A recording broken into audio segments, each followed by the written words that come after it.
Tudo bem, Estevão? Mais uma vez, ótimo dia para você. Theo Cury, reta final, já estamos começando a ficar com saudades dessa COP. Posso confessar para vocês, aliás, foi mais uma vez uma grande experiência estar aqui em Belém, mas a gente precisa entender como é que vai terminar essa sexta-feira, Theo Cury. Relógio está contando, tic-tac, tic-tac, negociações vão ser retomadas logo menos, essa é a previsão, e com muitos entraves, Theo.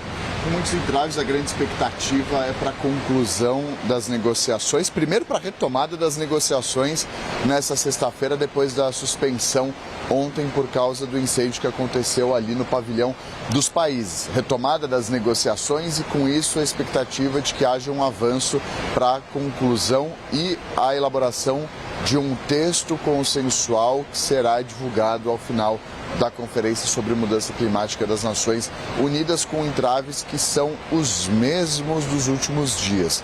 Não há uma grande mudança, pode parecer repetitivo para quem acompanha a gente, mas são temas que se repetem a cada edição da Conferência das Nações Unidas para a Mudança Climática. E não é diferente nessa COP30, não tem sido diferente ao longo dessas últimas 2 semanas. Financiamento climático sendo um dos principais assuntos. Apoio de certos países, mas resistência de outros países àquele mapa do caminho proposto pelo governo brasileiro para ser uma das principais bandeiras e legados dessa COP30 e inclusão desse mapa do caminho para se afastar o máximo possível longe dos combustíveis fósseis que são responsáveis pelo aquecimento global. Essa inclusão no texto, não há uma sinalização de que isso vai acontecer, a despeito de ter havido um apoio de mais de 80 países no início dessa semana para que houvesse a inclusão de maneira muito clara no texto. Você acompanhou a edição passada em Baku. Essa discussão sobre um mapa para se chegar à transição ou estabelecer de que maneira os países no mundo todo vão se direcionar rumo a essa transição dos combustíveis fósseis para a energia renovável, para a energia limpa, de maneira justa, de maneira equilibrada, isso estava previsto na COP de 2028. Passados 2 anos, é possível que não haja mudança. Na COP de Baku, que você acompanhou presencialmente com o Américo Martins, sequer foi citado no texto final. Havia uma expectativa muito grande da presidência da COP30, não só da presidência da COP30 que bate nessa tecla, porque também lida ali de maneira mais equilibrada, intermediando as discussões, intermediando as tratativas, mas o Brasil colocando essa como uma das principais bandeiras, a retomada das discussões sobre o abandono dos combustíveis fósseis.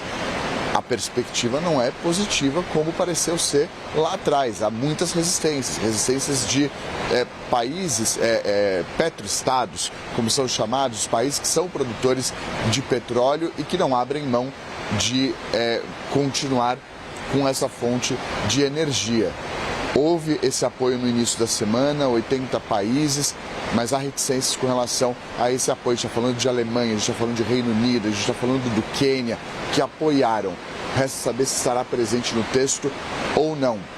E, obviamente, só para finalizar, falamos de financiamento, financiamento a gente está dizendo o financiamento de países ricos aos países em desenvolvimento. É a grana mesmo. A grana mesmo, e é o que aperta para todo mundo em todas as esferas. Não é diferente de uma discussão de COP30. E, para finalizar, adaptação, aquelas medidas de implementação de mecanismos para que as cidades, os estados, os países estejam preparados para lidar com os efeitos das mudanças climáticas, com infraestrutura nas cidades, com construção preparada para lidar com os efeitos das mudanças climáticas, com um sistema de saúde preparado para lidar também dessa forma, para evitar o máximo e mitigar o máximo possível dos riscos e das consequências das mudanças climáticas.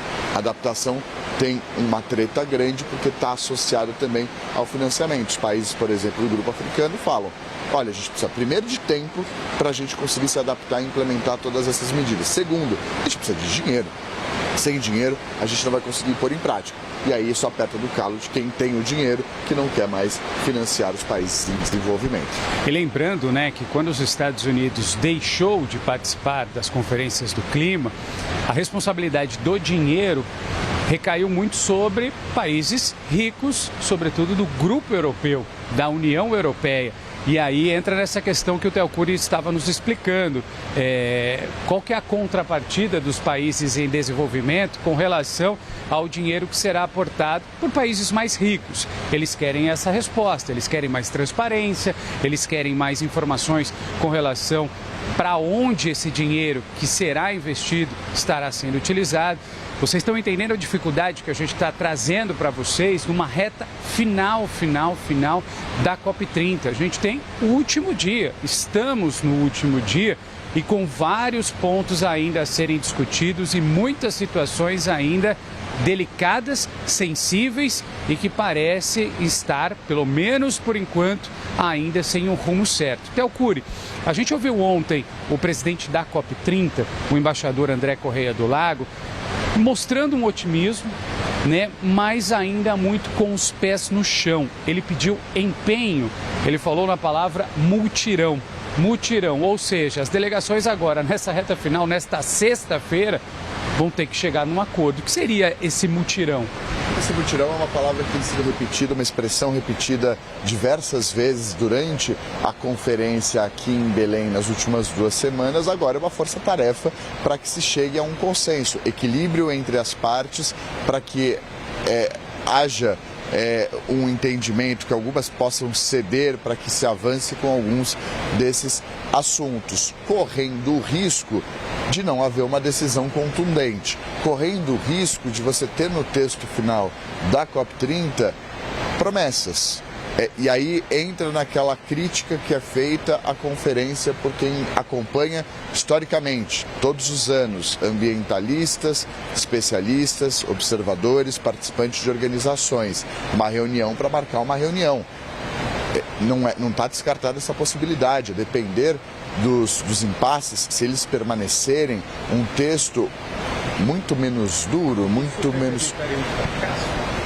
Na avaliação de observadores, na avaliação de especialistas do meio ambiente, poderia representar um fracasso ou não cumprimento do que se previa para uma COP como essa. Ontem, durante uma coletiva de imprensa que foi realizada aqui, o Antônio Guterres, secretário-geral da Organização das Nações Unidas, ele foi questionado sobre isso. Se correria o risco, por exemplo, de, ao não entrar o mapa do caminho para se afastar dos combustíveis fósseis no texto final, se isso representaria um fracasso da COP30. Ele disse, eu não posso falar do fracasso, a gente tem que falar do que fazer agora para não chegar a um fracasso. Então, mostrando que não está fácil, tem muito chão pela frente de negociação, só que tem muito pouco tempo pela frente. E aí por isso que cresce a possibilidade de haver um texto que não seja um texto com medidas concretas, com ações práticas. E aí esse é um temor de que fique, por exemplo, para o próximo ano ou para os próximos anos discussões importantes. Corre-se esse risco por conta do curto tempo que a gente tem para que essas negociações se desenrolem e pela complexidade dos assuntos que estão em discussão e, para além da complexidade, uma não disposição de muitos desses países. Não à toa, e aí voltando para a sua pergunta, não à toa o embaixador André Correia do Lago, presidente da COP30, ontem à noite em entrevista ao Márcio Gomes, do CNN Prime Time, disse, olha, tempo apertado, negociações muito difíceis. Para ele falar nesses termos, mostra que de fato a situação não está fácil e que há uma preocupação. Por mais que ele tente pregar esse otimismo, e obviamente como presidente da COP30, ele tem de pregar para que as partes se joguem nas discussões, cedam no que precisarem ceder, mas avancem no que for importante, com equilíbrio, e que seja de fato algo balanceado para os interesses de cada país, porque a gente está falando de interesses, contextos, cenários orçamentários, geopolíticos de todos esses países, mas por mais que haja esse otimismo, há também um ceticismo com relação ao que está acontecendo, levando em consideração os fatos.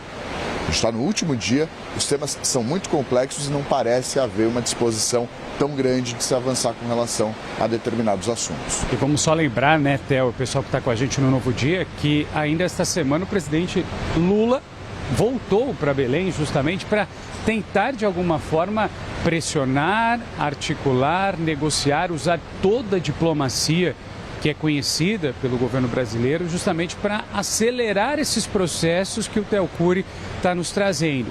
Então, diante de todo esse contexto que a gente está apresentando para vocês, a gente consegue mostrar um pouquinho de tamanha dificuldade que está sendo e o desafio que foi colocado. Obviamente tivemos, e não estava dentro da programação, esse incêndio, esse trágico momento aqui da COP30, mas agora o tempo ficou curto, e curto para discussões extremamente complexas e que a gente vai acompanhar ao longo desta sexta-feira. Vai ser fácil? Não vai ser fácil. O texto final pode sair hoje? Pode sair hoje, mas acho muito difícil diante da realidade que a gente está encontrando aqui no último dia da cúpula.